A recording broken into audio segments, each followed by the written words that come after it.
This is Thanksgiving in the Woods by Phyllis Ausdorf, illustrated by Jenny Lovely. And this one is a brand new book for the library. Every Thanksgiving for more than 20 years, a family in upstate New York has hosted an outdoor Thanksgiving feast on the farm in the woods. Almost 200 friends, relatives, and newcomers join in the festivities each year, regardless of the weather. They bring food to share in a rustic woodland setting with bonfires for keeping warm and tarps overhead as protection from the snow and rain. It's a time of great celebration and joy, with music and singing filling the air for this Thanksgiving in the woods. When fall winds blow cold and jack-o'-lanterns lose their smiles, when branches lie bare and cornstalks rustle in the wind, that's when it's time for Thanksgiving in the woods. Days and days go by, and I keep adding to my Thanksgiving pile. A tool belt and my favorite rocks, a rope, seashells, a flashlight, and Brownie. Everything I'll need for Thanksgiving in the woods. One chilly morning, Mama wakes me up early. "Today's the day," she says. I stuff all of my treasures into a backpack. Mama gathers boots and winter coats. Daddy grabs his guitar and my recorder. "Come on," he says, "let's get going to the Thanksgiving in the woods." We drive and finally turn onto a curvy gravel road. That's when I see Grandpa standing next to his orange truck. He starts the engine and I climb into the cab. Time to get ready for Thanksgiving in the woods. We drive over rutted fields, then down a slope to a clearing under trees that reach to the clouds. I see the cousins building a fort right next to the little stream, a perfect place for our own Thanksgiving in the woods. Daddy and Grandpa unload long wooden planks for tables and bales of straw for us to sit on. Uncle Charlie makes a bonfire while neighbors hoist a tarp over branches. Everyone's rushing to get ready for Thanksgiving in the woods. Early the next morning, I'm one of the first ones to wake up. I can hardly wait for breakfast to be done. While grown-ups laugh and talk, kids pull on sweaters and boots. We want to get there first for Thanksgiving in the woods.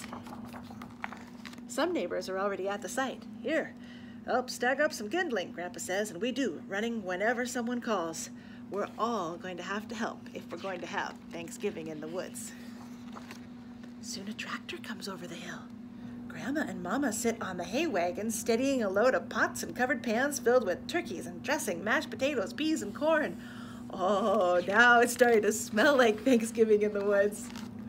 Neighbors, relatives, and lots of people I don't even know cross the field to the hollow under the hemlocks.